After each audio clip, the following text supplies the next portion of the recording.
Hey, photo share number 296, December 22nd, 2019 is live and on the air for all the world to see. This is the shortest day of the year, shortest daylight of the year, the winter solstice edition of the photo share. So hope everybody's doing well. I just posted the link in the Facebook. Hey, there's Crusher. What's up, Crusher? Huh? What are you doing? One of my assistants there. And where's AJ? Oh, Crusher's up here because AJ is chasing him. Come on. Come on, Crusher. Move. Here we go. There goes Crusher. There goes his tail. Where are you going, Crusher? All right. So there's Crusher. Only 2 shopping days till Christmas. So I hope everybody's got their shopping done.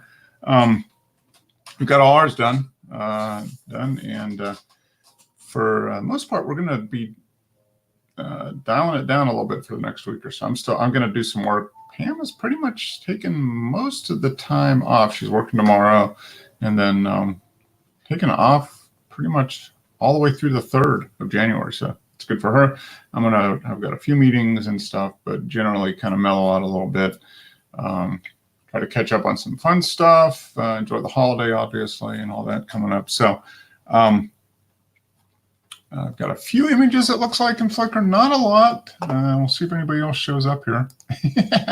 It's, let me see. Let's get the groups pulled up and see what is going on, and see what we got.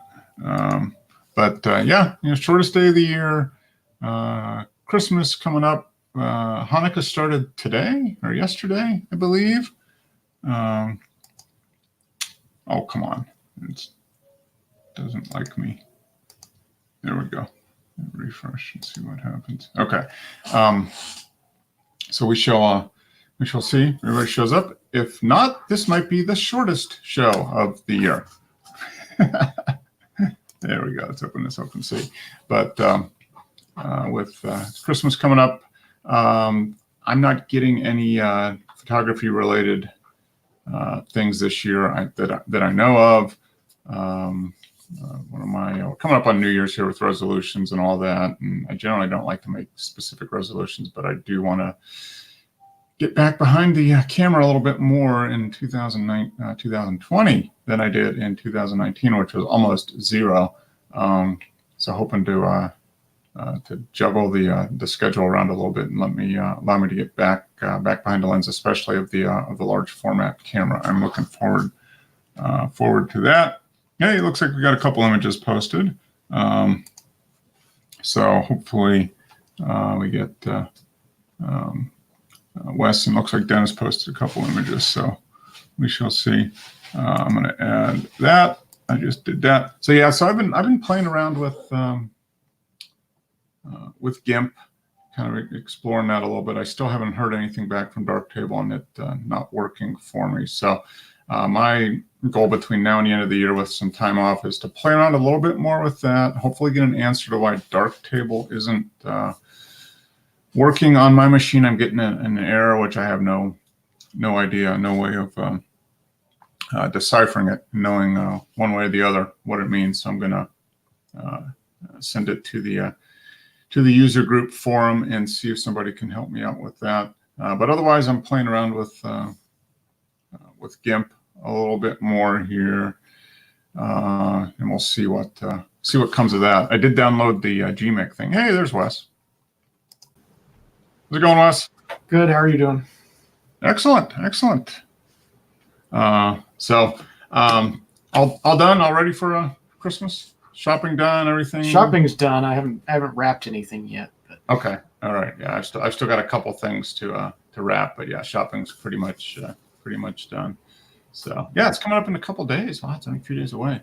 Shortest day of the year today. So it's all on the upside after this until June, I guess, June 20th, 21st. So yeah. So I noticed you posted a picture. I forgot to ask you this last week, but how is Ringo doing around Christmas trees and decorations and stuff? Have you had any things getting knocked over? And no, he's doing a lot better. He seems to have mostly lost interest in it. Wow. So yeah, he's being good. You're fortunate. Yeah. We had with Oscar and Felix before, and now with AJ and Crusher. It's we've got a Christmas tree, but it's downstairs in the basement where they don't go because if it was up here, it would be a disaster. Maybe it's because there's two of them. Maybe they egg each other on a little bit. Let's see, but yeah, we before that, our first cat was Rocky, and he was the only cat, and we had him the first year. We had him. We set up a Christmas tree, and we put that tinsel, the old tinsel where you would take it out of the pack and bring it up. Yeah. And one day we woke up, and by golly, Rocky had tinsel coming out of his rear end. He had eaten tinsel, and fortunately, I mean, it could have ended up disastrously, but unfortunately, it didn't get balled up, and it just passed through. But there was tinsel. Yeah. No more tinsel. We've never had it coming out of the rear end. We've definitely pulled tinsel out of cats' mouths before. Yeah. Rocky managed to eat some tinsel, and it all got digested out, fortunately, without any damage. But yeah, that was the last time we used tinsel. Yeah. But yeah, we get the garland kind that just wraps around the tree. Yeah, that's what we've used in the past. And once we got Oscar and Felix way back when was that 1999 with the two of them. I don't know. I think the two cats just egg themselves on, and they just kind of go nuts. So. Oh, there's Joe. Yeah, okay. So he's there. I don't know. He's probably depressed since the Rams lost yesterday. Oh, yeah. They're having a poor late season there. I think they are. Yeah. I mean, I think they're still going to make it into the playoffs, but I've kind of stopped watching much pro football the last few years. I've kind of lost.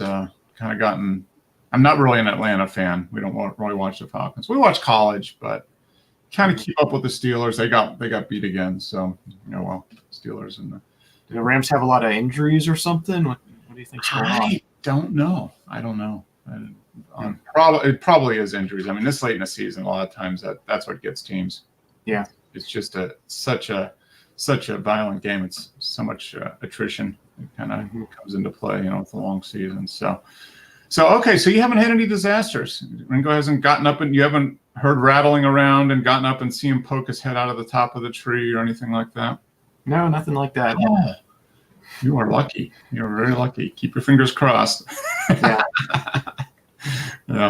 Does he enjoy playing around in like paper and boxes and that type of thing? Yeah, for sure. Yeah.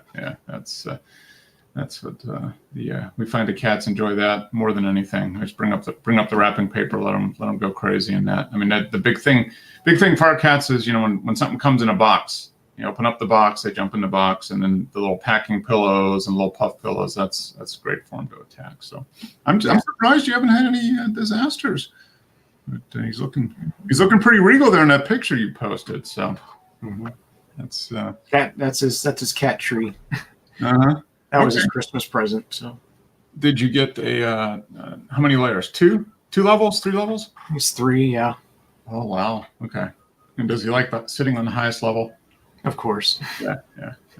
Is the highest level tall above your heads when you're standing up? Is it as tall? No, it's like 54 inches, I think, or something like that. So it's like kind of like right below eye level, maybe. Okay. All right. Yeah. That's a good place. Cats like to be as high as possible, so that's yeah. It's higher than the kitchen counter and the kitchen table and all that stuff. So okay. Now is that the highest spot in the house other than getting up? Has he tried to get up on top of your record cabinets? He was looking at this one back here today, like trying to figure out a way to get up on that. Which I keep this closed when we're not here. So okay. But I'm kind of worried about him getting, especially up where all the camera stuff is up top. Well, you see the shelf behind me. I don't know because they're even. They don't jump up as much, but at the shelf up where you can see the one picture in the frame, the landscape picture, they get up there, and then when they were little smaller, they were. I don't know how Crusher was almost up on that 4th shelf up there with the camera sitting on it. I don't know how we got up there, but yeah, anything that they can get up and knock stuff over, you do have to be careful. Yeah. But well, good. So speaking of cameras, last week you were looking at that. What was it? The 8D? Not the. Is it the 80D? Is that what it was? No, the EOS M was what I was talking about. Oh, okay. Or not the EOS R. EOS R. Yeah. It was on sale. So is that going to be under the tree this year? No, that one's not under the tree, but I did buy a new EOS M camera. Oh, you did? Yeah. Very nice. And did you get it from Best Buy? No, I got it on. It was on Amazon. Okay, fantastic. So it's another one of their APS-C mirrorless cameras. Okay. Yep. And so it's which one is it? The M50? The M5. M5? Okay. All right. Okay. Nice. Nice. Let's see. So that will be what, 23? Is it a 23 megapixel? 24. It's basically my 80D, but in a mirrorless version. It has the same processor and the same sensor. Okay. Okay. All right. So is it the most current model? No, the M50 is the most current. M50. I think. Okay. Okay. But Okay. this is like a higher spec than the M50. It's kind of weird. The M50 came out later. Oh, This is a higher spec, and it's okay. kind of, Cool. Let's go and share this one. And I'm using, hey, there we go. I'm using Chrome, so everything shares fast now. Hey, Dennis, how's it going?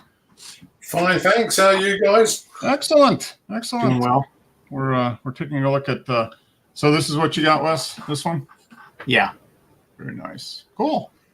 That's, Because I'm going to be selling 3 Micro Four Thirds lenses here. okay. Pretty much turning this into my new daily driver. Okay. All right. I'm probably going to keep the M10 and just sell the valuable lenses I have for it and keep the kit lens. Mm-hmm. Yep.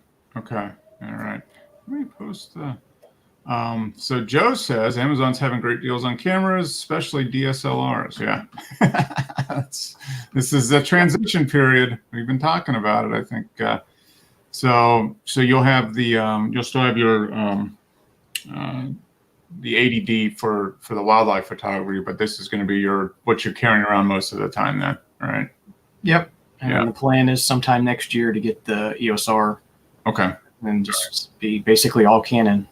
Okay. Yep. Okay. So you're not going to have so any lenses you have now should work fine with this. The distance, you're not going to run into any vignetting or anything. Nope. Yeah, Okay. it's any Canon lens. I already have the adapter for it, so any Canon lens can mount right on there with the adapter. Okay. All right. Fantastic. Let me post. I didn't even post a link in there. Let's post a link in there. Well, cool. That is nice to see. So have you used it at all at this point? Yeah, a little bit. The weather has been terrible the Mhm. past few days since I've had it, but Yeah.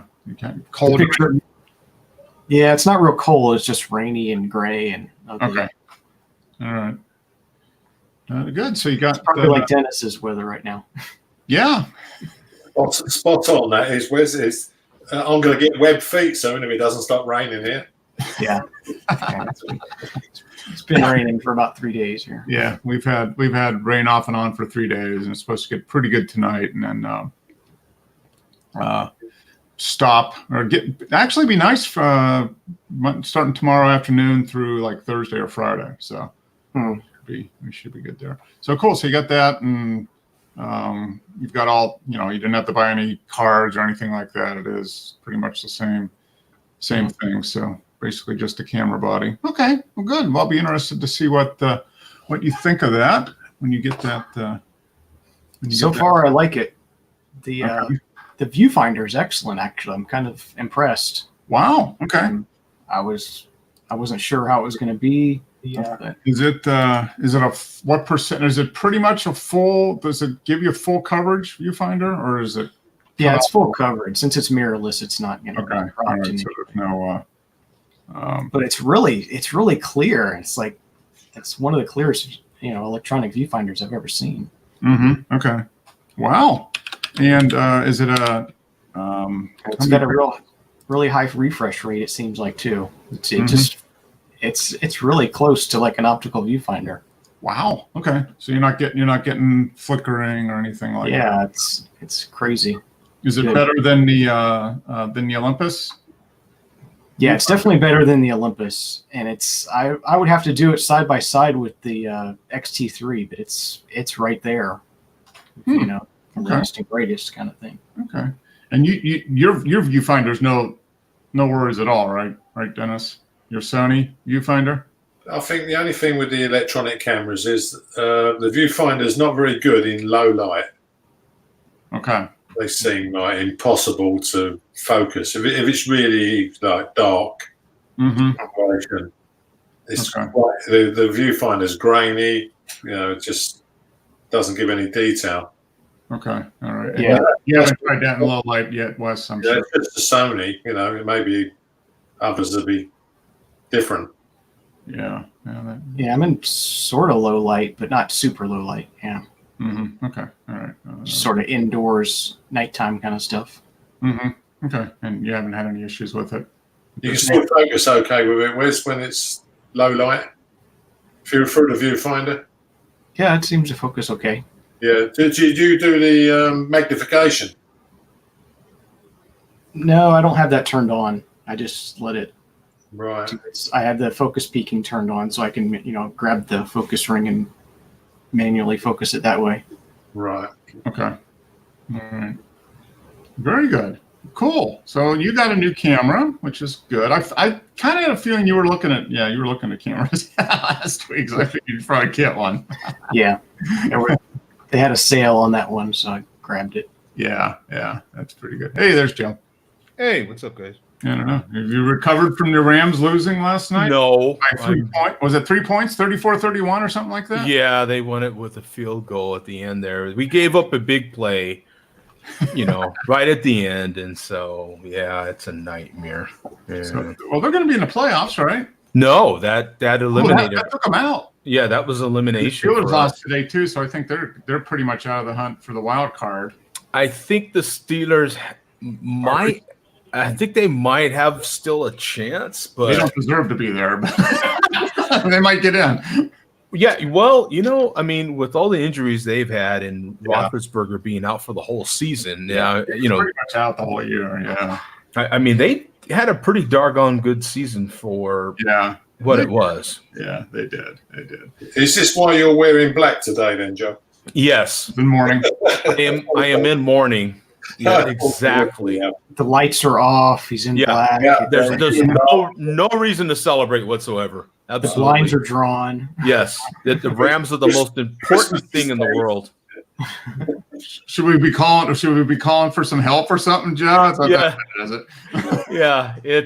I might need some medical attention here. Yeah, I'll pass you the number for the Samaritans just in case. Yeah, the firefighters, everything. Yeah, because I'm going to get on top of something and jump. Yeah. Well, good. So Wes has his new EOS 5 M5. Yeah, I heard that. That's awesome. Yeah. So, any huge differences other than the fact that it's mirrorless compared to the 80D? Not really. I mean, it's a lot smaller. Mm-hmm. I've been using the M cameras for a while now. I had the M1 and the M3 already before this, so it's a pretty known system for me already. Mm-hmm. Pretty used to it. Just nice having the viewfinder and some extra control dials and stuff like that. So definitely better than the first version, then, for sure. It's improved quite a bit. Okay. Is that 1.5 crop? Is it? Yeah, 1.6. 1.6. Yeah. Okay. Yeah. Okay. Well, then the next step will be the R next year, maybe. Once hopefully the second generation comes out. It's been around a little while. I'll have some money left over after selling these lenses that I'll put towards that. Mm-hmm. Okay. All right. Very good. Yeah. Well, that's nice. Yeah. So if you can sell equipment that'll pay for the new piece of equipment and have money left over, that's a good deal. I mean, that's I think now is the time to get out of Micro Four Thirds if you're going to get out. Yeah. I probably will, but I'm not in a position to make a switch at this point. So it'll probably be next year. I just need to get. Well, I've got the large format. I just need to use that again. That's my goal for next year, is to actually use that camera again, because I haven't done hardly any photography at all in the last year. So I just need to get back to the film and do that. So yeah, I was back to film this week. Yes. Yeah, I've been playing with my rescan. I rescan the V800 on the medium format. So okay. Yeah, it's there's still something about film. I've been doing digital too long. Yeah. I'll always do digital, but I just need to get back and use the film cameras a little bit more here in 2020. So I just need to what I need to do is just set aside more time for photography and specific. That's with the large format camera, you just need to do that. You just can't take that along and just have that as like, oh, if I have time, I'll do it. No, you need to set aside time. So that's going to be my goal for 2020, and then in 2021 maybe upgrade to digital, because I don't need to upgrade to film. The film is I don't think I need any more lenses for the large format. I've got the 35 millimeter film with the Nichromat it's got a nice 50 millimeter lens. I'm good there. I've got the Rolleicord. So yeah, I just need to use the film cameras more this year. And I'll still take the Micro Four Thirds and just take that as the walk around camera. You know, I'm after a 90 mil mark. Once I get a 90 mil, I think I've got the 150 then, and I've got the 210. Yeah, that'd be good enough. Yeah. Yeah, my 90 millimeter is f8. I thought about getting the f5.6, but it was more than twice as much, it seemed. Yeah, that's the problem. Yeah, the 95.6s or the 4.5s are really expensive. Real expensive, yeah. So I'll just use the 90 millimeter in good light, decent light, and call it good. And I got the 135, so that's kind of a good compromise. I guess I could get like a 210 or something, but I feel the 135 seems like that's like the sweet spot for that camera. It seems like. Well, it's just a question of focusing, because you're not going to use it on 5.6, are you? No. It just makes focusing. Yeah, I mean, as far as focusing, yeah. I mean, that's the whole reason. Yeah, you're going to stop it down to 22, or at least it seems like at least 16 or 22. Yeah, I mean, because you've got the benefits to go to f64. Yeah. But yeah, in low light, the f8 definitely is an issue. Focusing is a challenge. Having that 5.6 makes a big difference on being able to actually see what's on the glass. Are you using a loop? Yes, I am. And it does make a difference. But it makes a big difference. You think it's in focus, and then you hold that loop up there, and you're like, "Oh, that's not in focus." Yeah. The loop gives the game away. Yeah. Mm-hmm. Yeah, that makes a big difference. So you get it in general focus, you compose it, get the focus where you think, and then you take the loop, and then you focus. Then you look at the areas that are really going to be critical and then focus there. Yeah, it's not critical if you're doing landscape, because you just shove it on f64 and you're guaranteed everything's going to be in focus. Yeah, but I don't know. It's still up if you're doing up closer stuff. Yeah. You know, like stuff that's not at infinity for the most part. You know, with stuff that's within 50 meters, something like that. Yeah, I think you still need.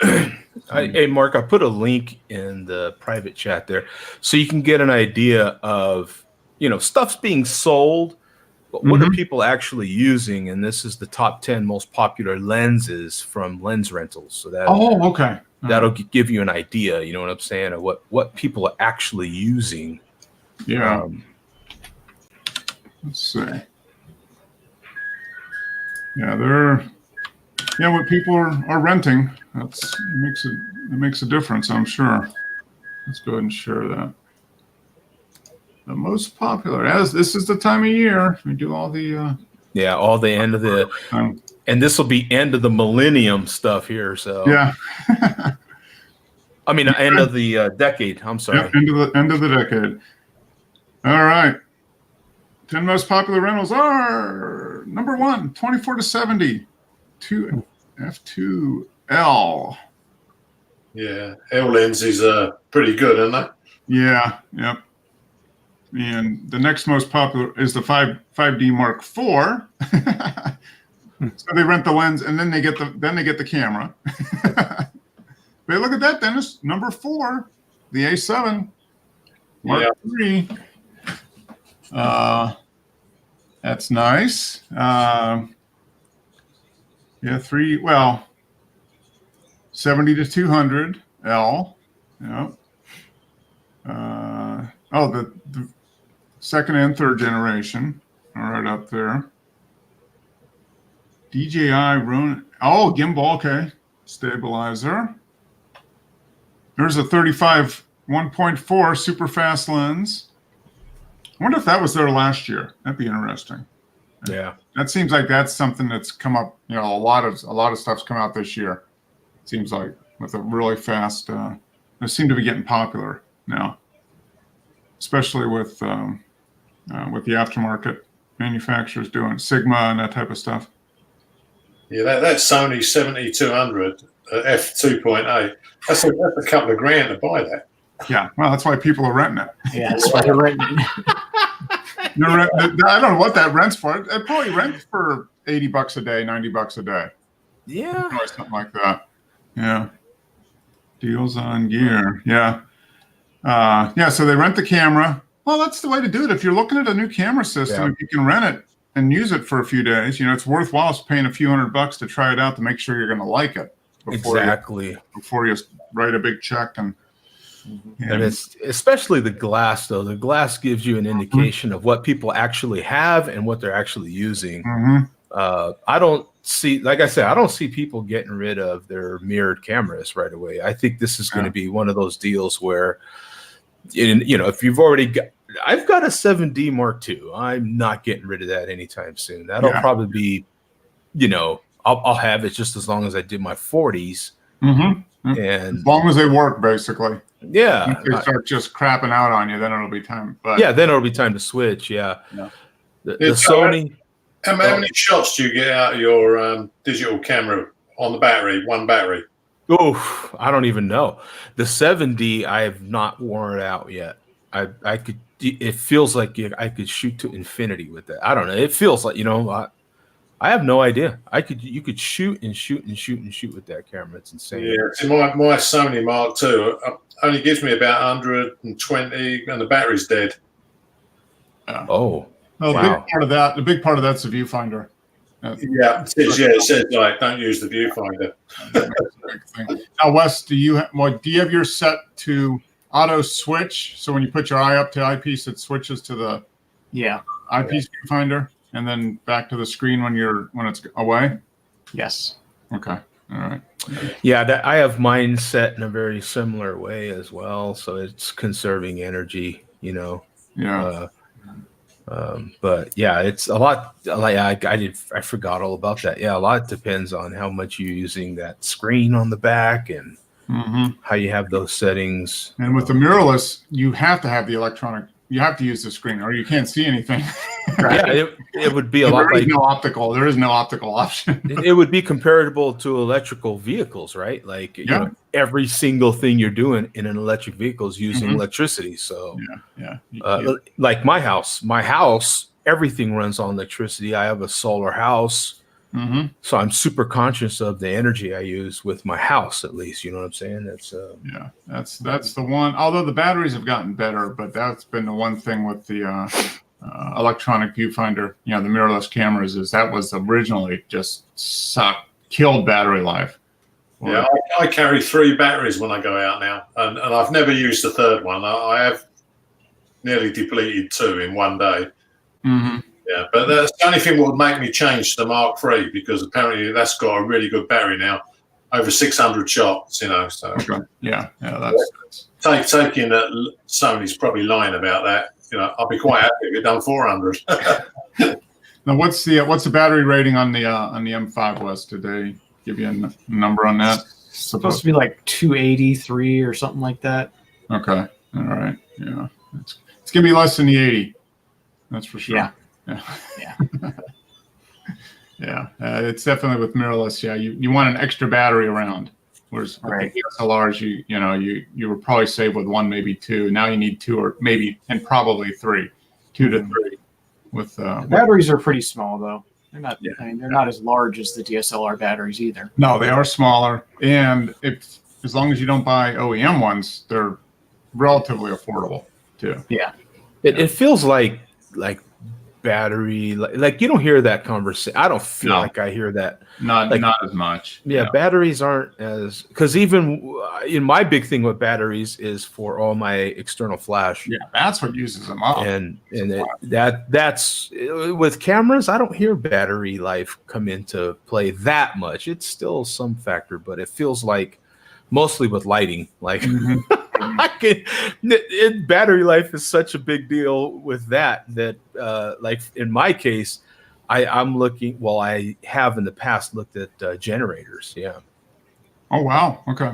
Yeah, it's that big a deal because you're using, when you're trying to overpower the sun and all this stuff with strobes outdoors, like, it's some photographers just carry,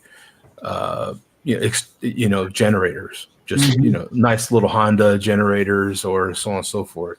Might be, worth that investment. If you've already paid, thousands of dollars in lighting, you might as well to have full power, boom, boom, boom. Yeah. When you need it, man, you'll wear out battery packs in a heartbeat, and they're not cheap. Yeah, it's worthwhile paying whatever. And those little generators are literally you can pick them up with one hand, carry them around, and they cost probably $500 or less. Yeah, and the thing of it is hey, you've got a generator, like you can run all kinds of crap off it. So Yeah. Yeah, Joe, when I bought my Sony camera, it's got a proper Sony battery in it. But when I bought the two spares, I bought lithium-ion third parties, and they last basically twice as long as the Sony battery. Oh, yeah. I have the same thing with the Canon. Yeah. The Canon batteries, they'll last, but yeah, the aftermarket ones. Yeah, but Sony charging $60 for a battery, where it's the third party one for $15, and they Yeah, last. Well, it's like the Olympus. The Olympus batteries are $50-$60, and you can get them $15. Yeah, Yeah. $15. Yeah. Yeah, I asked to send an email to Sony and say they should buy their batteries from these people because they're a lot cheaper. Yeah. But yeah, it is true. I mean, when I got back into photography, when I was 8 years ago, I mean, yeah, battery life was a huge issue. I mean, that was, everybody was talking about that, and yeah, you're right. It's not, especially the last couple of years. Camera battery life is not as big a deal, but you definitely have a lot less battery life on the mirrorless than you do on the DSLRs because everything has to be powered. There's another link for some great deals on Canon cameras right now. Let's take a look, man. Show us. Yeah, I'm a bit peeved with Sony at the moment because there was a new version of Capture One, which I downloaded this week. Mhm. It wouldn't open any of the previous photographs unless you upgraded, and once you can't open them with the old version. Oh, there's EOS R body, $1,214. Wow. And these are right from Canon, so you're getting a good, what I'm saying? Okay, refurb. Okay, these are the refurb. So they come with a warranty. Yeah. Actually, their refurbished warranty is better than their new warranty. Yeah. Oh, is it? Oh, Yeah, I think you get a full year on the refurbished, and the new warranty is only 90 days. 90 days. Yeah. Oh, I didn't There realize it is, 1214. You only get 90-day guarantee when you buy a new camera with. that. I know, that's kind of crazy, Yeah. isn't it? Yeah, you're better off buying a refurb. Yeah, because then they've gone through it and tested it. Yeah, Right. actually. Yeah. Yeah. So Yeah, that's I bought several things from them refurbished. Yeah. Some you great need to deals. improve your guarantee system in America then. 'Cause No, actually, when I bought my, which one was it? It was the Rebel. I bought the T3 or whatever I got. My first deal. I got that. I got that refurb. Yeah. Mhm. Yeah. and no issues. It worked fine. So here you got the 1214 for the R body, EOS R with the 24 to 105, $700 more. That seems like a pretty good deal. Yeah, that's a good Yeah. lens too. That's a great lens. Yeah. It's an And, L lens. and on that camera, yeah, that's a good. If you wanted one lens, basically, that covers it. That's like a walk around lens, basically. Mhm. Yeah. The smoking deal is that 5D Mark IV. Dear God, $1,600. Yeah. It's killer. That you want to talk about a forever camera? That is it, man. That I don't. It would take a lot to replace that camera. What is that new? Oh, it was like $3,000 some dollar. I think it was like 3,200 or something when Yeah. it first came out. yeah. Basically like 50% off. Yeah, that. it's a phenomenal camera. What is it? 32 megapixels. You have the same focusing system I do, I believe. Mhm. It's an and it's full frame. I mean, Yeah. that's a pro camera. That's Yep. boom. That's Pat would love to have that camera. Are Yeah. you kidding me? That Who thing knows? is- With this sale, he might be looking at that. Yeah. I don't know if I think he uses the 6D more, the first version Okay. that I think he bought used, if I'm not mistaken, but that's the Mark II version. I'm not familiar with the Mark II version, but that's a good price on that. But dear God, I mean, just a little more, and Mm-hmm. that Yeah. that 5D Mark IV is sick. It Yeah. really is. Let's see. But that EOS R, man, that's the M50. I'm not familiar with the M50, but that seems like a great price. Okay. So on Amazon, oh, look at that. This is on. This doesn't say. Okay. So $2,000. Wow. Okay. So it was 3,200 on, and now they're doing it 1999, brand new, and then 16. So $380 more for Yeah. brand new. That's a significant savings right there, and the better warranty, like Wes said. Mm-hmm. And look at that, $28.99 with the 105. Yeah. Yep. Huh. Sweet. Yeah.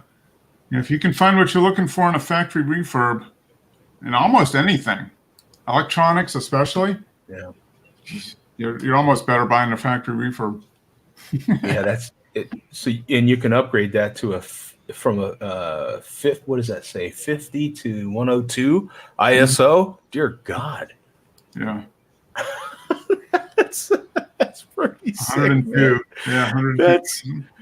That's wow. From 32, is that 3,200 or 32,000 32,000? to 102,000. So Dear basically God. 3 times more. 4K That's- video at 30. Okay. Oh, okay, it's 30. Still image. I mean, it's not the ultimate video camera, but it would be pretty good. I mean, Yeah. it'd be perfectly fine if you wanted a camera that was more for still, but still did okay video. This would be the one. This Yeah, would be that would be, that's going to be. It's not the video camera for sure. Yeah. It's the mirrorless are doing incredible Yeah. video. Yeah, I think that's their sweet spot. But yeah, $2,000 arrives. Oh, it arrives after Christmas. Oh, Right? Yeah, I was gonna get it, but I need it. Right. Yeah. no, Yeah, I think that's the big draw actually right now. Currently, I think that's actually yeah. more of the sales, isn't it, Wes? What do you think? Like more on the video side for mirrorless than necessarily still image. Yeah, I mean that's what a lot of the YouTubers and stuff are pushing is the video features. mhm. But depends what you want to do, I guess. Yeah. Okay, so there's the R, $2,400 versus 12. Okay, so this has to be with the lens, I'm sure. Yeah, that's with the 24 to 105, yeah. So okay, so $900 less. Hey, what Mark? $400 plus. Yeah. When did they show the that EOS R been released? When was it released? Oh, when was that released? A year ago? It Late should- last year or earlier this year? I can't. Yeah. Like, it's a pretty new camera. This right? one arrives before Christmas, so go and get it. Oh yeah, boom! Just One click dish on it, second. man. Yeah, Add the cart. Buy now. yeah, yeah, One shop. yeah. There you go. Boom. That'd be a nice camera. Well, It's- you'll have this next year, Wes. Maybe the second generation. The second generation will be about 8 or 9 months old at that point. They'll be getting factory refurbs. That might be the way to do it. I think that has an incredible focusing system too, doesn't it? What's the focus? They've done a whole lot of firmware updates to it. It's supposedly getting really good with the eye autofocus and everything now. It's I don't know, Joe. It only has 655 manually selectable. 655. So you hit the button. Yeah, you imagine using the little joystick at the back to pick. No. I need spot 437. I honestly can't. It's That's crazy. the processing that is built in to cameras is mind-boggling, man. And they do it like No, it's so. in milliseconds. You know, I mean, and the nice thing about how all that works, this M5 I just bought has it as well. When you hold the camera up to your eye, the touch screen on the back becomes your focus point selector. oh, that's So that's you just put your thumb on the back of the screen and so scroll after a while, around you to get focus. a feel and you can just put it up. oh, and that's move the thumb sweet. around. Yeah. Oh, that's Sweet. great. That saves a lot. Yeah. of time. So you just get like a red circle on your in your viewfinder, and that's where your thumb's at, and you just move around to where you want it. It's to like a focus. big joystick for you to just move around and select. Oh, Yeah. that's nice. Yeah, features like that kick ass. I Yeah. mean, they just That just makes do. It, that makes it really. So you get to the point where you could probably do that really. I mean, you just know by Oh. that muscle memory after a while, you'll be able That's- to. I would think that's more intuitive. I already feel like, because you can see it. Like Mhm. it would be easier to match. Yeah. Where Yeah. you could do it quicker. Yeah. I mean, Right. For still subjects, it's pretty fast. I haven't really tried it with like tracking things, but yeah, for just to touch something to get focus on one particular point you want to hit, it's really easy. Yeah. I mean, you're getting instantaneous feedback because you're seeing the dot basically move across your field of view in the viewfinder. wow. Nice. Yeah. I mean, that's been the sticking point for the digital cameras is the processing power. How much how much processing power can you get in the back of a little camera? And now it's not an issue anymore.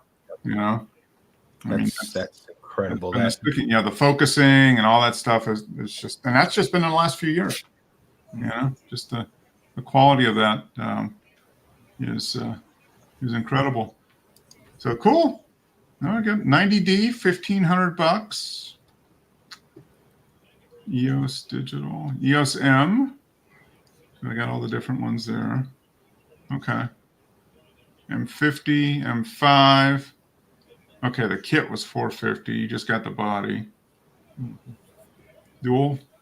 Okay. 60 frames per second. So you're going to use that as your primary video camera then, Wes? I'll probably still use the 80D Mm-hmm. just because it has the one thing that people don't like about the M50 is that the screen flips down instead of to the side. Oh, it's that. I remember that. Okay, that's So the when it's on a camera. tripod, you can't really see the screen. So Oh, okay. my 80D, it flips out to the side, so it's easier. That makes a big difference. Being able to see yourself direct makes Yeah. a huge difference. So what about the 90? Is the 90 like that as well? It flips to the side, or Yeah. All the DSLRs that they have the flippy screen, they all flip out to the side. so the 50 was the one where it flipped down. 5 and the No, the 50 flips to the side. Yeah. 50 flips to the side. Oh, okay. Oh, okay. The M5 is the one that flips down. Yeah. Oh, Okay. So the big difference between the 50 and the 5 is 4K. All Yeah. right. And you lose a control dial in the M50, which I don't like. Okay. Like this. Oh, so you don't have. Yeah, it's got a Oh. second control dial on the back on the M5 that the M50 doesn't have. It only has Oh. one control dial. So it's like Oh. using a Rebel where you'd have to, like if you wanted shutter speed and aperture, you would have to touch a button and then scroll Oh, to yeah. change it, Yeah. to change between shutter speed and aperture. Yeah. Okay. Okay. So for you, more the 5 is probably better Right. suited Yeah. to pure photography, maybe, Yeah. where you're actually where you're wanting to drive the camera, basically. Yeah. For control wise, it's the 5 is much better. Yeah. And I mean, it's the same sensor, right? Yeah. Yeah. I think Yeah. so. Yeah. So it's the same sensor. You're losing a little bit. You're not getting 4K video. You know, the screen drops down instead of flips to the side. But yeah, nice. Hmm. Very cool. So yeah, and you can get that for Christmas. Can you get the 5? Probably. Let's see. Arrives before Christmas. There you go. And the body's $399. Okay. That's a pretty good 15 to okay. So the kit lens is basically $50. Yeah. Very nice. Cool. Well, we'll look forward to some images from that, or is the one you posted here from the Yeah. The one I posted is from that camera. okay. Let's take a look at those actually right now. Any new camera equipment for you, Dennis? No, not this week. Not this week. Okay. Now did you watch? Now Dennis doesn't watch the Audiophiliac. Do you watch Audiophiliac, Russ? Occasionally, I don't subscribe, but occasionally I'll click He on had it. his video, I think it was yesterday, where he did the speakers of the year. And Dennis, you'll be happy to know that the audiophile guy picked the R3 as one of his speakers of the year. Yeah. So Yeah. Right. So you own these, Dennis? Yep. Oh, you got these last week. last week. Oh, you got them. Okay, I was wondering because they're not very. They haven't been out there very long. Okay. No. They're, Yeah, I replaced. I had Bose 401s floor standing speakers Okay. Oh, that's sitting here now. that's a huge difference. Yeah. big. Difference. I thought these would struggle, but no, it's a 3-way speaker, and You know. Mhm. Yeah. It's soundstage it produces is brilliant. Yeah, I'm well pleased with them. Yeah. No, they got rave reviews from the Audio Geeks Audio Geek. Mhm. Saying it was a good. He gave 3 prices, I guess. Yeah, so this was kind of in the middle of the range, and he gave one that was a little more and a little bit less. But yeah, very Yeah. nice. I mean, you can push these. They're 8 ohm and 180 watts. Yeah. So you could power these up with the National Grid. Take you back to the '60s, Dennis, when you were hanging out. At the, Actually, I was playing some Santana on them, and the bass is incredible for such a small speaker. Mhm. Yeah. The bass that can come out of these small bookshelf speakers is really it's something to hear. Now, does it have a port in the back? Yeah, Okay. yeah. You can buy it. You can buy amp it. Okay. It's got all the connections on the back. So yeah, so I get the build quality is it's basically like a cinder block with speaker cones in the front. I guess super solid build. Yeah. Yeah, they weigh 30 pounds each. Okay. Yeah, and they're not that small. Yeah. Basically, a floor standing speaker on a stand. No, it is amazing the quality of the sound that they can get out of these now. With they use it's all computer design, so they're able to tune the port and everything to however they want, pretty much, and get the optimal result. They come out with they're matched pairs anyway. Mm-hmm. Battery, so Yeah. so far so good. We're good. Yeah, sure. You get it's audiophile approved, Dennis. So, It is. Well, that's fair enough. Yeah, those are people love the Kefs. They really do. yeah. But the only thing is the covers what come with them are for quite an expensive speaker. They're rubbish. Okay. Are they magnetic? Do they just attach magnetically? Yeah, they are magnetic. I mean, I put them on when I'm not when it doesn't make that much sound difference when Mhm. you put it on. But yeah, out the box they come bowed. They don't sit very squarely on the front. They're like bananas. Yeah. Yeah, Well, you know, for these kind of speakers, they're meant to be done without the grills. I mean, these, you know, I think. Yeah. they do look nice. They're Yeah. nice. Yeah, they do them in white as well. You know. Yeah. So, but yeah, I only put the covers on to keep the dust out of the tweeter. Yep. Yeah, very nice. Yep. So good. So Dennis got his new speakers. Wes got his new camera. Joe, do we have any new audio equipment showing up for Christmas? Santa bringing you any new audio equipment? You know me and audio equipment, man. You just never know. He's got some time off. You've got a week off. Your family's saying, what's Joe? Is Joe going to buy some audio equipment with his time Yeah. off? Like, Well, I bought this mic, so I was going to say, you sound different. Did you Yeah. get a new mic? yeah, the mic is one of them. Mhm. I might buy a tube amp. We'll see. okay. That's definitely something that could happen very soon. Yeah. Looking at some real shitty equipment, so that could happen. Real shitty equipment. Yeah. The CH itty. CHII. Yeah, CHIIT. So Uh-huh. that there's that power amp that Oh, the Vidar or the Ager? the Vito, yeah, Vidar. Yeah. Yep, the solid state one. Yeah. yeah, That's getting rave reviews. Yeah.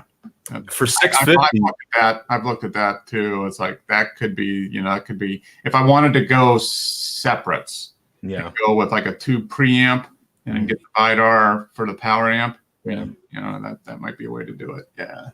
yeah, that right now it's well, this is the microphone I bought, so that's the Fifine or something.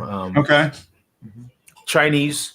I'm really well. Mark knows. I talked to Mark quite a bit about it, but the Chinese are just when it comes to electronics, they make some phenomenal equipment. They really do, Yeah. and the price is just the build quality, the sound. Mhm.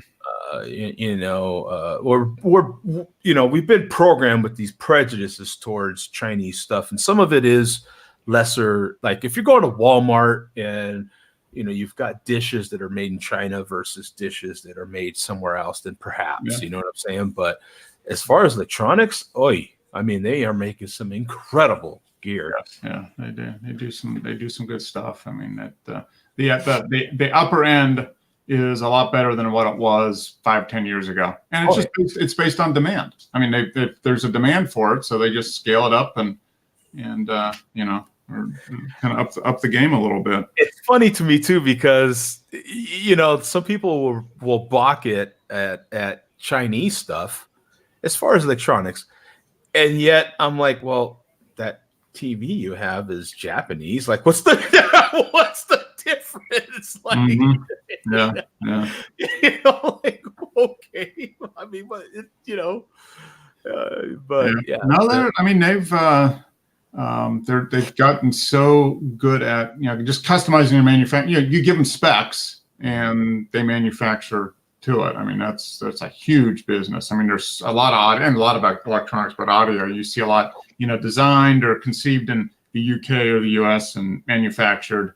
It'd be manufactured in China or Taiwan or something like that. But yeah, I mean look at most of our phones. Mhm. Hell, the same. Some of the same speakers that we like to pay for, Mhm. well, they're actually making the driver somewhere else, and they'll tell you in the description, well, we designed it, and it's but Mhm. they're made somewhere else. You know what I'm saying? So it's Yeah. Yep. Okay, so Joe's gonna get some new shit showing up. He's gonna have a shit show. Dennis has got new speakers. I'm gonna get some new vinyl. That's about what I'm getting here, I think. Because I just want to let you know, it's because of this. I bought this and I don't have any money left. Yeah. Right. Yeah. I wish I could say that. I had to empty the bank account. I only got a little bit left because this was 13.2 million. It's a bargain. Yeah. 2015, yeah. So this is when he took a few years ago. I remember when he posted. It's kind of the images right before before the auction. But yeah, this is a different view of this car. Yeah. Yeah, that's a lot of money for a car, and then it won't go unless you put fuel in it. Yeah. Right. Yeah. And you can't even, you can't just get parts for it. They have to make their parts. And I mean, come on. Yeah. You're going to have parts cast and made. Mm-hmm. Yep. Yeah, pretty much. Yeah. You got to make your own parts. Yeah. Yeah. That's a beautiful car. For that kind of money, Mark, I'd expect this to be cut out of a solid block of metal. Yeah. 13.2. Now this was 4 years ago, so it might be at the point where this might be coming up for auction again at some point. If the market's strong, somebody could be turning this around, selling this for 16 or 17, and getting something else for 15. Who's got 13 million for a motor? Apart from Yeah, that's amazing. And actually, it's auction season. Auctions are next month. Yep. Pat's been super, super busy the last month or so. He's just been crazy busy. This is his busiest season right now. Kind of September, October, November, getting all the stuff shot for the sellers in the auction houses, so they can print the catalogs and have it ready to go for all the auctions that are going to be next month, basically January, February. So another beautiful image. Maybe I'll be able to get in with Pat. We're Cool. chatting about it now, so we'll see how it works. Going out, on a photo shoot, or going into the auction. Auctions, yeah. Oh, so there you go, Joe. I didn't go last year, but the previous year I went with them, and it's such a treat. Yeah, that would be fun, because you kind of get the insider's view. You get to be in it. Yeah, that would be It's fun. and it's kind of cool to be with some. Pat's a bit of he plays himself down, man. Yeah. When you're with Pat, he's got a strong reputation, and Oh, Pat. Oh, hey. You know what I'm saying? Everybody, man. Yeah. Everybody. The guy can hardly shoot. So many people are talking to him. Yeah, He plays it down, but he's, That's why he's getting paid for it, because people like his work, So, and if they like your work, that means you generally have fans. Yeah, it's a good thing. So here we go. We got Ringo. This is a great shot. Is this about all I'm done with the new cameras? Yeah, the Take M5. pictures of the cat. Yeah, right. Yeah. Guess who's a cat photographer now? Yeah. Yeah. We've got a cat named after the Beatles drummer, then, Yeah. Yeah. That's great. That's part of the reason why I wanted to get him. Yep. That's pretty sharp in the face, yeah. Yeah, it is. Mm-hmm. Very nice. Well, that Nifty 50 is a great lens. Mm-hmm. Must have lens if you're using Canon stuff. Yeah. You get nice bokeh on the Christmas tree in the back. And I was telling you, Wes, I'm just surprised the cat hasn't gotten in the tree and torn everything up. But you're a lucky man if it hasn't happened yet. He mostly just likes to drink the water. Okay, he drinks water out of the bottom. Yeah. Okay. Is that an L lens, is it? 50? No, that's just the 51.8. That's the $100 lens. and look at 1600. That is damn good. I mean, Yep. You think about how far these cameras have come, man. 1600 would have been like, I'm not posting. That would have been twice the maximum 10 years ago. Yeah. Mm-hmm. Now it's like 1/10 of what they can do. Yeah. No, that's a great shot. It's a cool looking cat too, and he's just 4 months old, 5 months old at this point. Yeah, about 5 months. Yeah. Yeah. Okay. Yeah. That's nice. The lights on the tree. Yep. Hey, Wes, just real quick on Pluto TV. That's Pluto.tv. I don't know if you use the app. You don't have to sign up for it. It's completely free. They have a cat channel on there and all that. Yeah, I keep meaning to download it. Oh, really? It's just to keep the cats entertained? It's literally all cats. Oh, yeah. I'm gonna check that out. Yeah. They have a cat channel. Okay. I think they have a dog channel too. Yeah. They have a dog Okay. channel. All right. Channel. I'm gonna down. I've got some extra time here this week, so I'm gonna do some fun stuff like that. So Yeah, it's what's cool about Pluto.tv is you download the app. There's no sign up. It's just free. It's a great app. It really is. You put it on anything you have, and it's 100 channels for nothing. Yep. Cool. I'll check that out. Yeah. So cool cat, and congratulations on no Christmas disasters with the cat yet. So.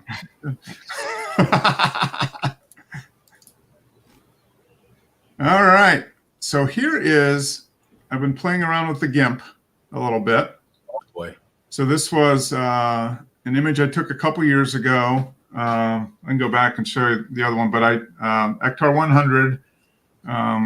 So I imported the TIFF into GIMP and was looking around to figure out how to remove the color cast.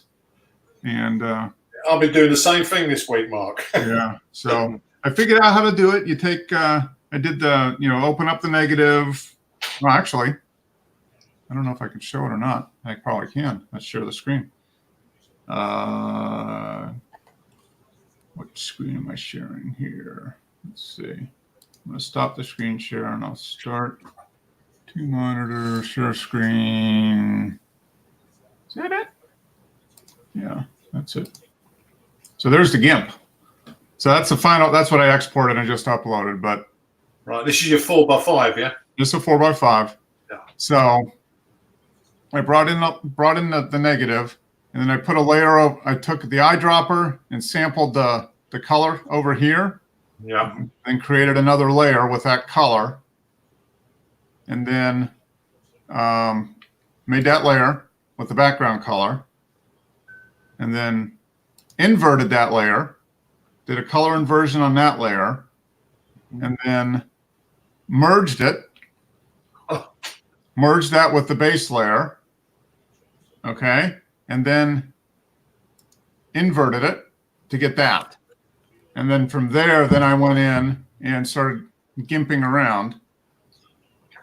So I did the equalize, just the auto equalize, and then started adjusting it from there. So, and this seems to be what people are saying is the way to get the best colors ultimately through before you equalize, because you gotta get rid of the mask, that color. So Yeah. that's the color of the orange mask. So you take that, invert it, drop it on the negative, and then invert the whole thing at that point. So it's not too bad. I mean, it takes all of about 10 seconds to create a new layer and copy the Should background color. have come off when it was developed. No, I mean No, it's the actual base layer of the film. it's the base layer of the film. Yeah. I thought they had a mask what stopped something happening when you took the photograph, but it was removed in the developing. That's the REM layer. Yeah, that's the REM layer right there. So I imported it like that, and then did the sampled the color here, used that as a background color, created another layer and filled it with that color, and then went from there. So, it works. Yeah. And then you get to the point where you can, do what you need to do as far as adjusting and doing all that. So, I've been trying to do the same thing this week, but I didn't use the mask. I was trying to adjust the colors. This is, I think, is the way to do it. So when you upload, you saw the same thing. You still got the color mask in there, right? Yeah. Yeah. So all you do is you just take the eyedropper and sample that, create a layer, fill it with that, and then invert that, and then drop it on and invert the whole thing again, and that gets you to that point. Yeah, this is positive film you're using here, though, isn't it? Well, it's Ektar 100, so it's C41. C41. Yeah, C41. But it comes in as that. You see, I was using Portra 160. Okay, that should still have it. That's a C41. That's a C41 process too. It's gonna have a different color mask though. Yeah, I was ending up with a magenta mask all over the picture. Yeah. Yep. And the Ektar has an orangish mask. So yeah, it's but that seems to work. And then I did download Gimmick. You did? Gmic, and started and got that, and I've been playing around with that a little bit. So I'll play around with that a little bit, and it's got tons of stuff. I mean, It's There's a billion different things you could do with that. It's got frames. It's got everything in it. Yeah. So I was just playing around with the color. They've got a film emulation. Yeah. Stacking. You can stack with that. Yeah, that's what I haven't tried the stacking. No. I literally downloaded it about 3 hours ago, opened it up, and was playing around with this to try to get the images. So I think in GIMP, color negative, if I scan a negative, a raw scan of a negative in color, this is a pretty easy process. And once I get a color preset that I like for that film, basically I could set it and then just append it. Yeah, one for each type of film. Yeah, yep. And for 4x5, there's basically only two. There's portrait and nectar. So. Was this a JPEG? Was it, Mark? No, it was a TIFF. I saved it. It was a raw scan as a TIFF. So 400 megabytes, brought in and then converted it down, and I don't know what it was at the end. Yeah, but it works pretty good. So what did you scan it at? 1600. I think that was a scan at 1600. Yeah. Yeah, because if you did it at 4000, no, it was basically 390 megabyte was the scan size. Yeah, you scan it at 3200 or whatever it was. It was a gig. Almost. Yeah. So it takes a while when you want to GIMP it. Mm-hmm. Yeah, so it seems to work out pretty good, and it's just the colors, and I'm trying to replicate the colors to look like what it was when you get a print. I mean, because the film has a different color, it's got a different color reproduction than digital for sure. So well, C41, you're working in subtractive colors anyway. Mm-hmm. Yeah. So yeah, I just need to play around with it, but I'm there's some things I would do to this. I didn't play around with this area up here that's kind of super bright, not really blown out. I mean, the sun was literally right there.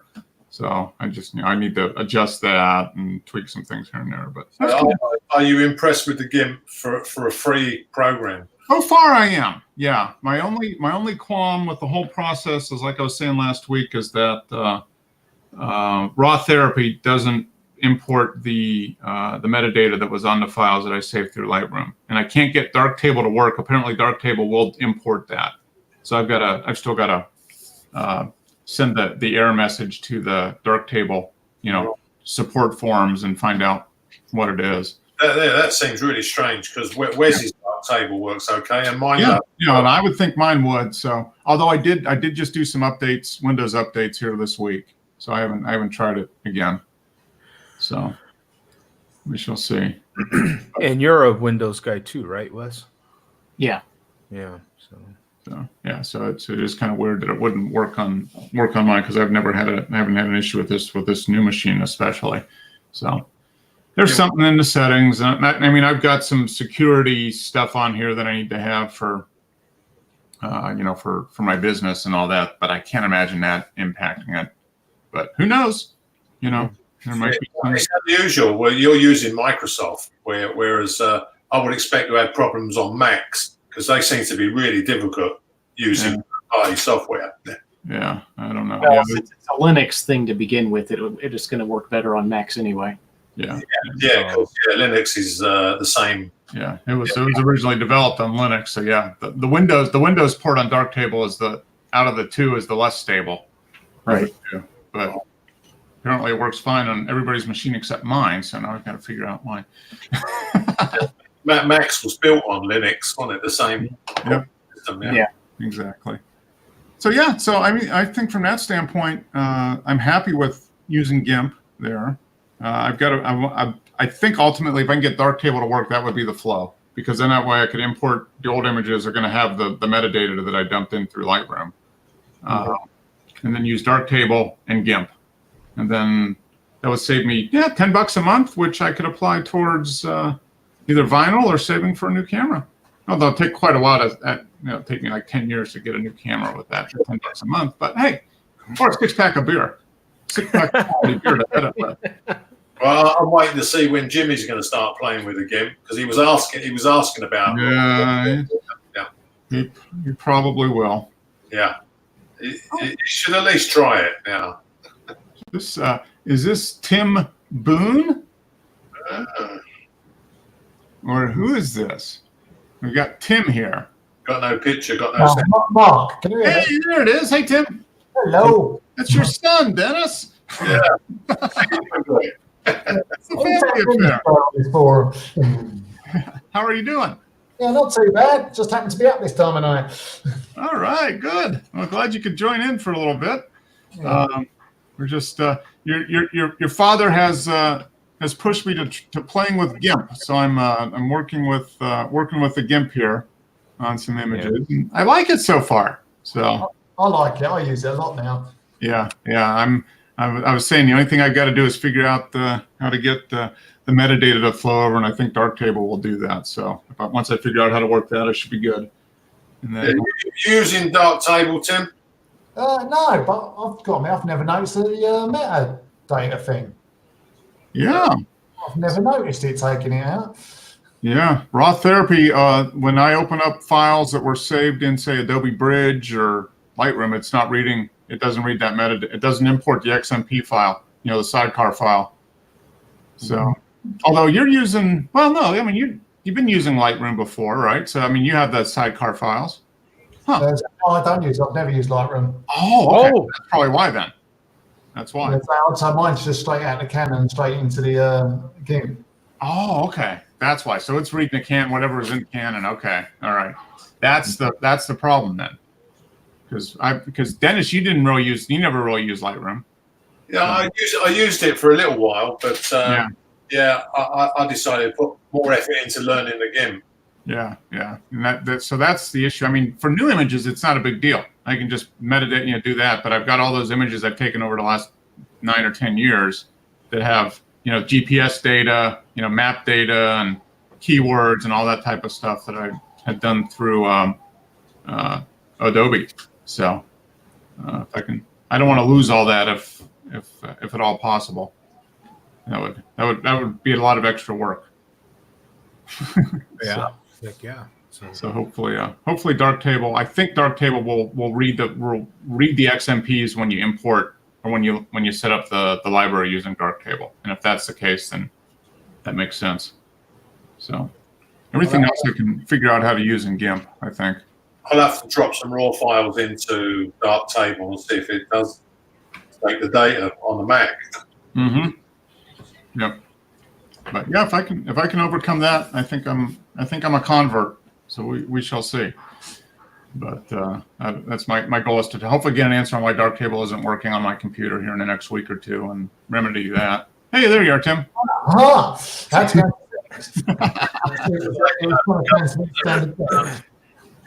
If he can get it, why pay $10 a month when you can?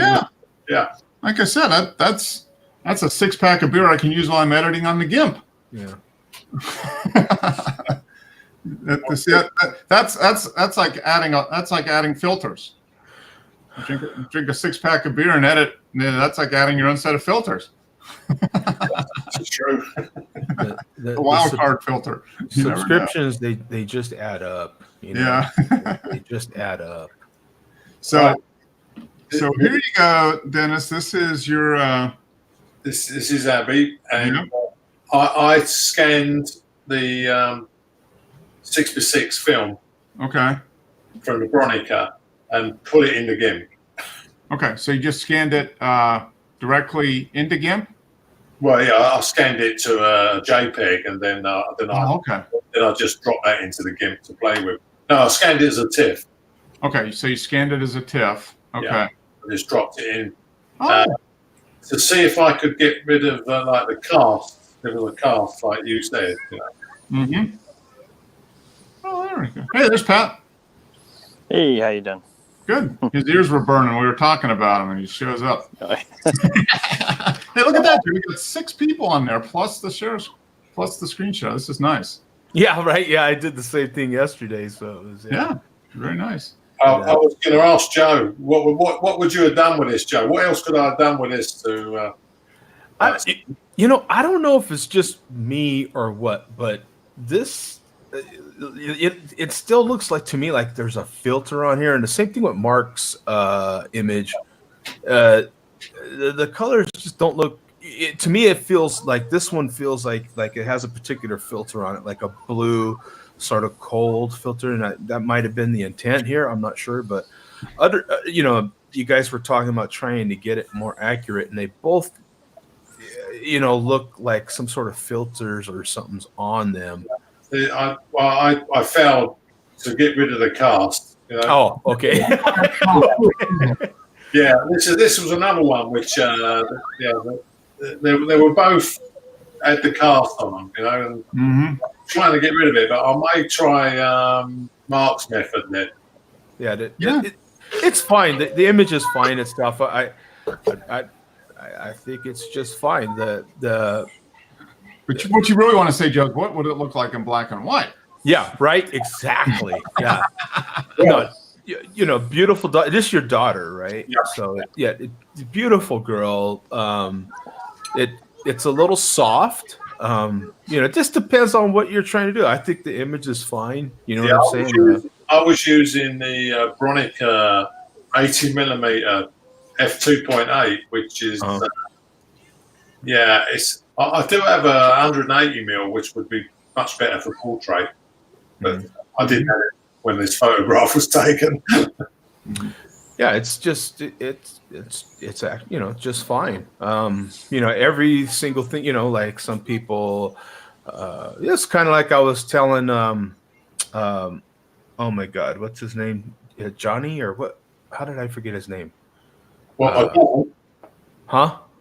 You're talking about my cousin, Jimmy. Yeah, Jimmy. There you go. Yeah, I like I was telling him, everything is personal preference. You know what I'm saying? So being off a little bit, off center, the way it's framed, these are nice touches. You know what I'm saying? Artistic touches. Nothing wrong with the photo, in my opinion. That's your artistic style. That's that coming out. I think it's fine. You're the portrait man. Yeah, no, it's I might have shot it a similar way. You know what I'm saying? It's I think it's fine though. It's focused on the eyes, and it's a really nice, soft feeling image. I like it. This is film, so it's not going to be like digital sharp. Right, exactly. Right. Yeah, but the Bronica camera was basically a wedding photographer's camera. Yeah, that's what it was primarily used for. Yeah. Yeah, and you could actually buy lenses which were built soft. Oh, okay. So intentionally soft. Yeah. Yeah, I always thought those were very strange. I'm not sure what the point of that is. I guess if you're shooting film, you might want to do that, but otherwise, it's like you can always make stuff a lot softer. Yeah. Yeah. It's usually not the. It's usually the other way around. Yeah. Yeah, but if you take a portrait using a really sharp lens, it doesn't do your subject a lot of good. Sometimes, yeah. So you scanned this and dropped it in as a TIFF, and then inverted it. Did you invert it and then play around with the colors? Is that how you did it? No, I scanned it, so it came straight out as a positive. Okay, all right. So you scanned it as a positive. Okay, yeah. Yeah, well, I scanned the negative, and I was using one of the softwares. ViewScan. ViewScan, and it'll come out as a positive. You can have it come out as a positive. Yeah, you can tell it to give the final picture as a positive. Yeah. Yeah. And where I've been doing my scans, I have them scanned as negatives. I do a raw negative, and then I have been converting them in software at that point. So that's what I was doing with that waterfall.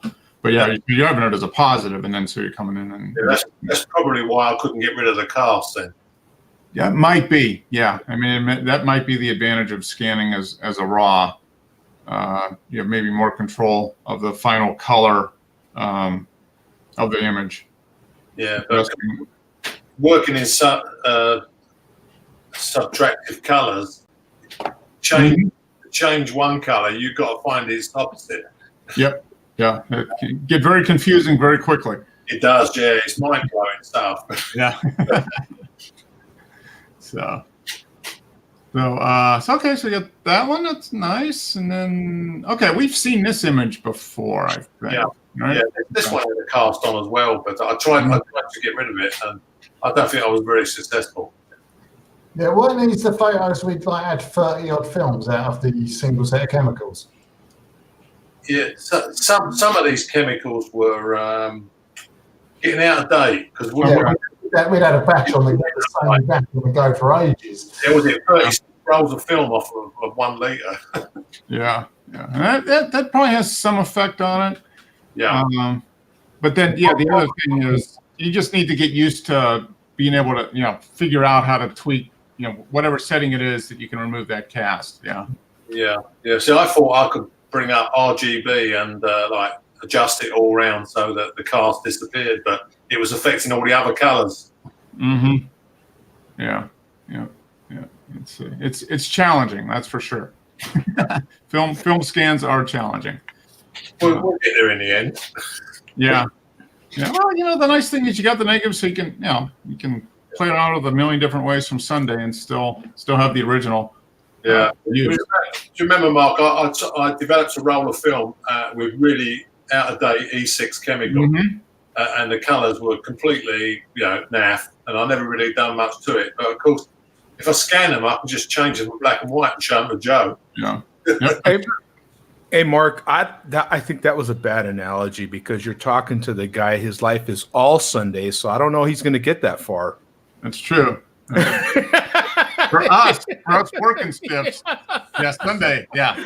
Yeah, he could go, but he goes a million. He's not going to get very far. His whole life is Sundays. It's all Sunday to begin with. Yeah. True. No, well, it's just our frame of reference is different. That's all. I think I've got a new. I've got a new website name. Every day is a Sunday, and I can target towards helping people get to retirement. Yeah. Yeah, that's a good way. Yeah. So, but yeah, I mean that's a challenge with scanning. And ViewScan does have it's pretty advanced on being able to convert stuff as you scan it in. Yeah, I wouldn't be able to use my Nikon 35mm scanner without ViewScan because Nikon doesn't support any software for it anymore. Yeah. So, but it works fine in ViewScan. Yeah, ViewScan works pretty well. So, yeah, but no, this is a nice image. But yeah, I mean, there is still that little bit of a cast. Yeah.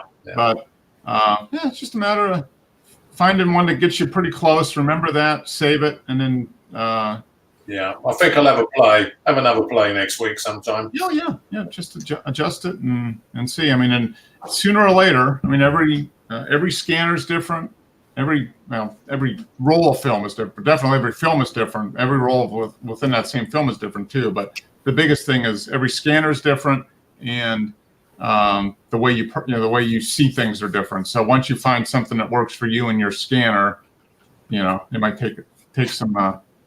Yeah, I think I'll do what you do. Once I find a good profile, I'll save it and just use it on them all. Yeah, and that's what I think I'm going to do with GIMP. I haven't found it yet. That was just like the main thing for me was figuring out how to get rid of that color cast and making the color, at the layer and then inverting it and merging and then inverting all of that seemed to work pretty good. Then I just need colors, and that's more. I need more time and more familiarity with GIMP. Yeah. Because there's definitely a lot to. You can do anything with it, pretty much. I like this shot, by the way. It was a good shot.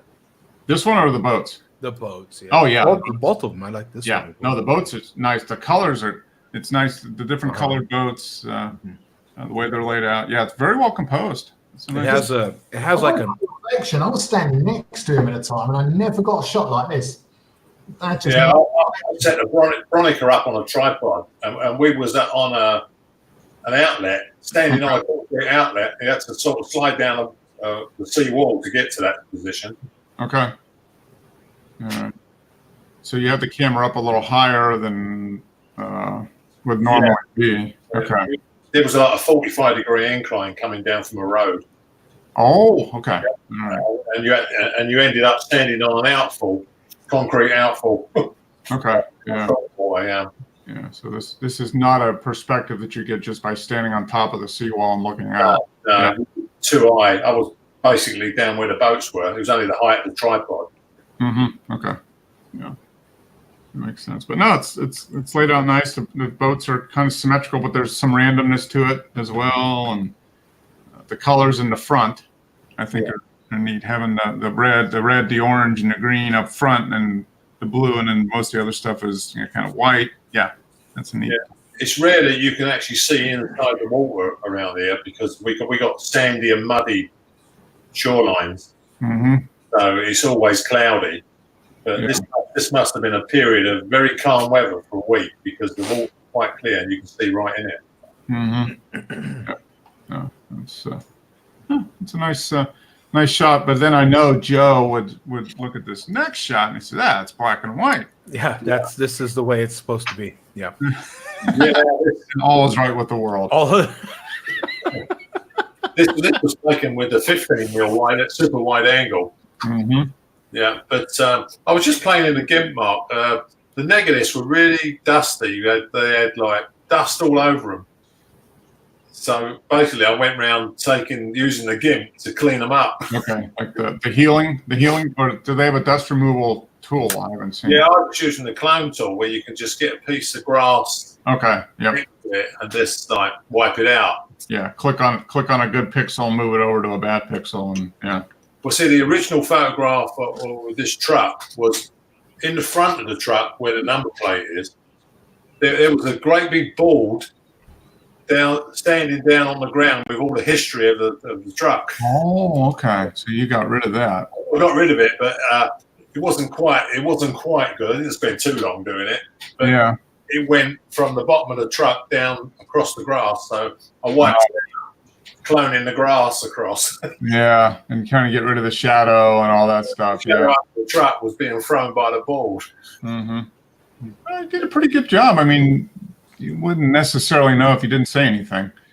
Yeah, and this was Delta 100, black and white film. Yep. Yeah.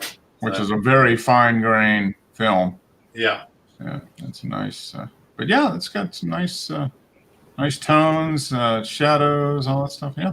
Yeah, but see, when in GIMP, you can adjust the contrast. You can. Oh, you can. Yeah. You can You can do anything. Yeah. Yeah. It gives you more opportunity to play. And here we go. This is. Yeah, this picture was basically a write-off. It was so dirty on the scan.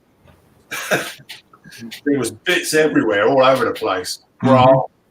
So I just spent a while like playing with it to see if I could make it an acceptable picture. No, it's getting rid of dust and all the little nasty stuff that ends up getting attracted to plastic film. Yeah. See now, what I've done was I bought this little item here. Oh, what is that? It's a stat brush Oh, yep. for the do your Oh, 4x5 negatives because they're like that. Okay. Yep. Yeah. And it makes a big difference, doesn't it? Yeah, it's an anti-static brush, and it does seem to work because now when I scan the negatives, I give it a wipe over with that, and I've got a blower as well to blow the dust. Yep. That's the thing. It is. They are dust magnets. You got to get rid of the static as much as possible, and then even when you think you got it all, there's still some there. Yeah. I like the shot though. It's a good shot. High-res scan. Yeah. High-res scan shows up everything. Yeah. Cool. That's a kit car, isn't it? Like that's. It looks like it. I don't know. I don't know. Was that a Cobra? Yeah, it looks like a cold Cobra kit car. Yeah. Yeah. Yeah, I did take some digital pictures of this one. Obviously, they come out a lot sharper, clinical. Mm-hmm. Yeah, this is this Delta 100 again. Yeah.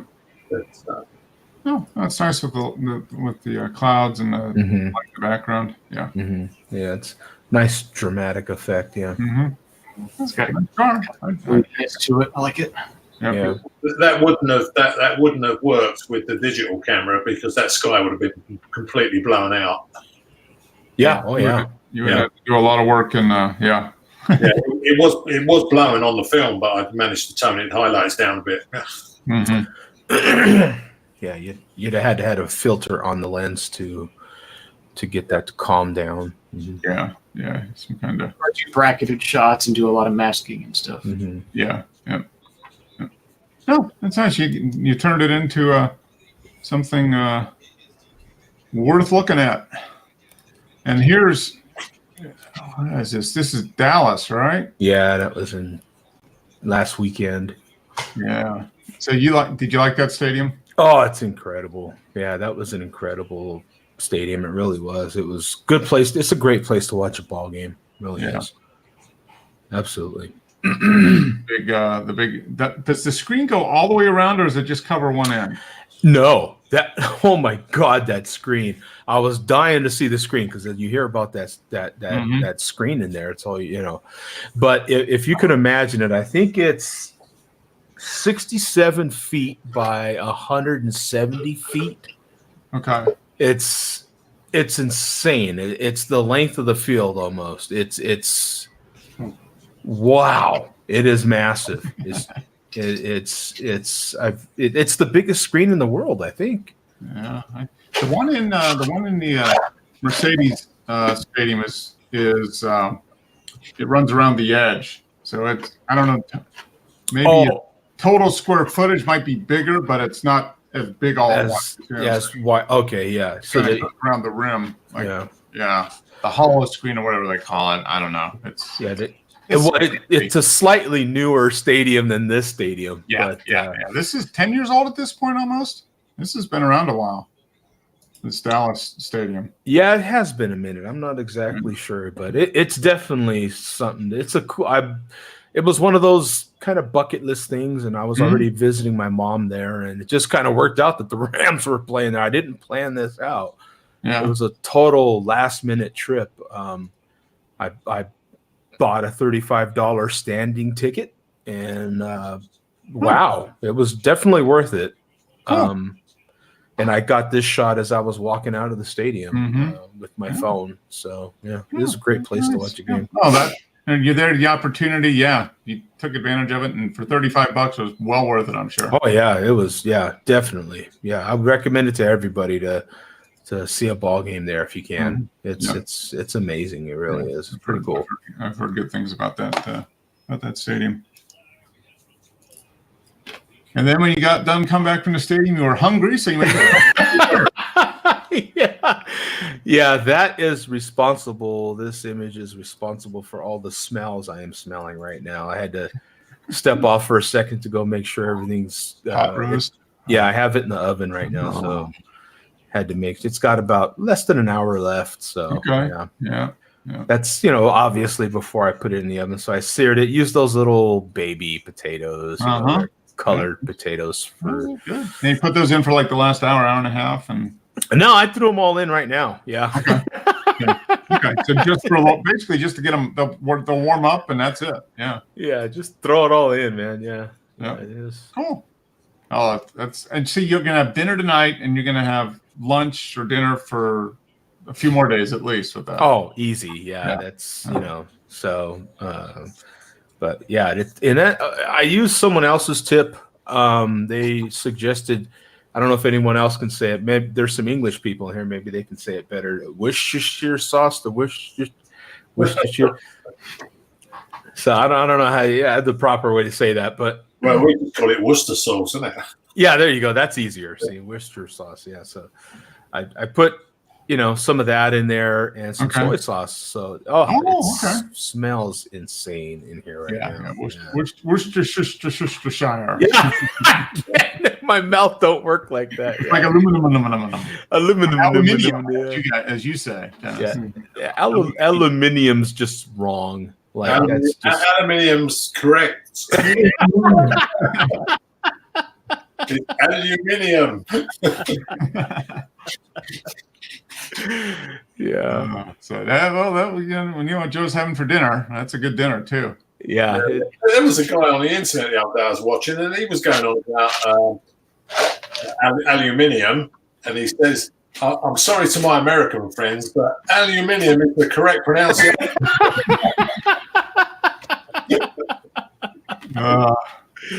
Yeah, that's that's it. You know, we're the ones that speak English, for Christ's sake. Yeah. Yeah, it's like we've got pavements here. But Yeah. your pavement is your actual road, isn't it? Because the sidewalk is your pavement, yeah? Well, the sidewalk's the sidewalk. Sidewalk is concrete. Yeah, we don't have sidewalks. We have pavements and roads, you know? Mhm. Oh, yeah. Hey, you're all backwards over there. You're Yeah, they're driving on the wrong side of the road. Yeah, they don't know what the hell they're doing. They put fags in their mouth. You know what I'm saying? Yeah.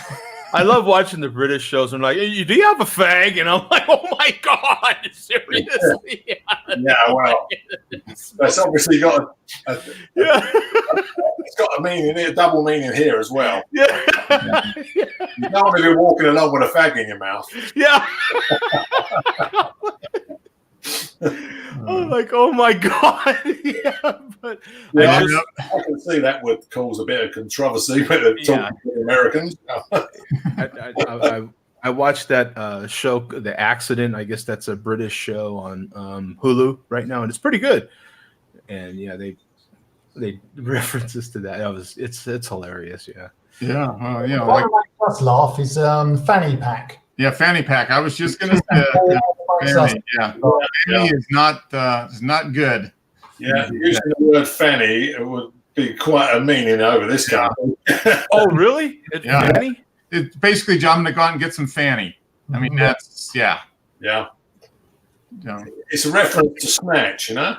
Oh, is it really? Okay. Yeah. Yeah. So there's not many. Are there many women named Fanny in UK? Probably not. It used to be a name, didn't it? Yeah, but I wouldn't think anyone would be brave enough to name their children Fanny these days. Yeah, probably not. my great aunt was named Fanny. Yeah. Yeah. My Aunt Fanny. Yeah. Yeah. Yeah. So yeah, it's just a different way of doing things. We're right, of course. Yeah, well, I mean, language is progressive. It's going to change all the time, isn't it? So yeah, it is. Yeah. in your different areas, where you live as well. Even America's so vast, you've got to have different meanings. No, yeah, different words for different things. Yeah. Yeah, it was funny because in one of the last days that I worked recently, one of the Mexican guys at work, he had said something, and then he said something that some of the guys got new uniform shirts, and so one of the other black dudes at work was wearing one of the black uniform shirts that we had, and so he was touching it and describing something about black, and so then he was like, seriously, you know what I'm saying? And I was like, oh bro, even better than that, say it in Spanish.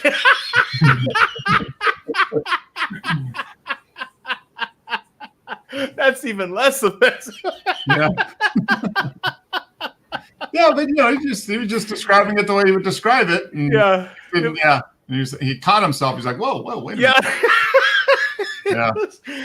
But they were joking around, but I was like, oh no, even better than that. Do it in Spanish. That's even better. I was like, Okay, now I'm getting really hungry, Joe. Because now you put the coup de grace on this. Yeah. The carrots on top. Yeah, the carrots on top. Sprig of is that thyme or? Yeah, some thyme and other herbs or whatever you want to call them. Yeah. Mm-hmm. And then I forgot to get a photo with the celery in there, but there is some celery in there. Okay. So, yeah. Well, it looks pretty good. And tons and tons and tons of roasted garlic, actually, like 6 cloves of roasted garlic. Roasted. Okay. So yeah, sweet and tangy. Yep. Mm-hmm. It's good to know you're not going to starve this week, Joe. Yeah. Do I look like I'm starving? When you look at me, you don't think, someone that's starving to death. Yeah, that's Look for at sure. Joe, though. This guy's suffering from malnutrition. Yeah. Did you learn to cook from your mom? Did your mom teach you to cook? I'm part Italian, so yeah, okay. it's kind of built that's in. That's just you're born that way then. Yeah. No, that's good. That's good. I mean, being able to cook is a good thing. My mom's like, I don't know how you guys got to be such good cooks. I'm like, we just watched you. You know, that Yeah. type of thing. You just learned by Yeah. doing. She's like, oh, I wasn't that good at cook. I was like, nah, you knew, you just did it. You know, you just knew how to do it. So Yeah. So you're part Italian. Does that mean you live on pizzas? Oh, I could easily live off of pizza. Oh, I do. Hey, you know what, Dennis? I'm kind of curious because we have a friend of the show who's in Holland and they eat tuna pizza. Do you eat tuna pizza in your part of the world? Yeah, I think you can get that. All Really? Mishmash. I accidentally picked it up in the shop. oh, man. Yeah, it tasted like tuna on top of pizza. It wasn't very nice.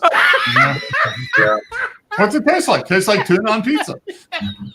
Joe, That just doesn't seem like those aren't two things that go together.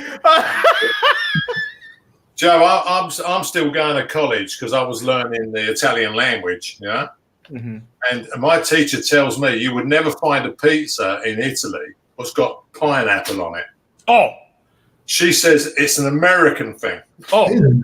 we just talked about that this morning on my coffee show. Yeah, no, whatever you do, you don't fruit the beer, and don't fruit the pizza. Like it's, literally. I put out a public service announcement. And I was like, kids, friends don't let friends fruit the pizza. Like, if you see someone with pineapple, one of your friends, someone you know, family member, call the police immediately. If you see something, say something. Yeah, the Italians said that it was the Americans what did it. It was the Americans who put pineapple on top of a pizza. I'm with them. Those rotten Americans. Oh, those guys are terrible. Terrible. Yeah. Oh, yeah. Now I've had pizza with pineapple on it, but it's oh dear God. Yeah. And they're probably drinking malt liquor with it too. Oh, yeah. Once you go that way, I mean, you might as well have no respect for yourself at that point. I know, right? Yeah, pineapple on. It's I told him it's offensive. To the whole world. Organization. It's a crime in every part of the country you could go. Every part of the world you could go to. It's like, pineapple on what? Well, on that note, everybody have a Merry Christmas. We're coming up on that. So however you celebrate the holiday, maybe you put pineapple on pizza for Christmas dinner. I don't know, but whatever you do, enjoy it. We'll be here, I think, next Sunday. We should be here. Show should be going on, and unless something weird happens, but I don't expect that. So everybody have a fantastic holiday. That's only 3 days away. So Christmas is only 3 days away. So have a safe one, a merry one. Enjoy the time. And next week we'll have the show, and then we'll be into 2020. So almost there. So well into another decade. Yes, another decade. Second decade of the new millennium. I was talking about getting dual citizenship because they get an extra Christmas day over there that we don't have, and I'm down for more holidays, and so that's one thing in this country. We do have a lot of holidays. What are you talking about? Every day is a holiday for you, Dennis. Yeah, this is true, but I meant the workforce. Yeah, the work. Those other poor saps that are still working. Yeah, those poor guys. Any excuse to have a public holiday, we've got it first. Yeah. Not necessarily a bad thing. It's like, the English or the French. Who has more holidays here? English, I should think. Oh, really? Even more than the French? Okay. It's got to be because I remember years ago someone said to me, I think like when Jimmy moved out to America and that you don't get holidays. You only get a couple of weeks a year. On average around here, you get a month. You're lucky if you get a couple weeks a year. Yeah, I think. What do we have? Like, seriously, I think we have maybe 8 or 9 national holidays. Well, you have. I mean, you've got New Year's, Easter, but that's always on a Sunday. You get Memorial Day and Labor Day. 4th of July, Thanksgiving, and Christmas. I mean, those are what, 4, 6, and then there's Martin Luther King Day. You've got quite a few then you've invented. Got a few, but not as many as you probably. Yeah, no. Yeah, we do have a lot of holidays, especially in the summertime. It's like 3 bank holidays in a row. You know. I mean, the major ones, there's probably 7. Yeah. We got an extra one. It was the Queen's millennium thing, you know, so with years or whatever. Well, you're gonna have she's gonna be 100 here pretty soon, isn't she? Isn't she? She's I think she's about 94, 95. Gotta start planning the Queen's 100th birthday. That's coming up in just a flash. Yeah, well, see, in this country, if you get to 100, you actually get a telegram from the Queen congratulating you. So she can get one for herself. Yeah. Now you get to 100 here, you get mentioned on TV by Willard Scott. Yeah, well, let's go. Well, in this country, they send the pensions department round. It's like that time you went, you've had too much money out of the system. Yeah. All right, guys. Hey, have a great week. Merry Christmas. May Santa bring you everything you wish for and more. So we'll see. And back next Sunday. All right. Take care, guys. We'll See you guys. See ya. All right. How do we get out of this? There we go.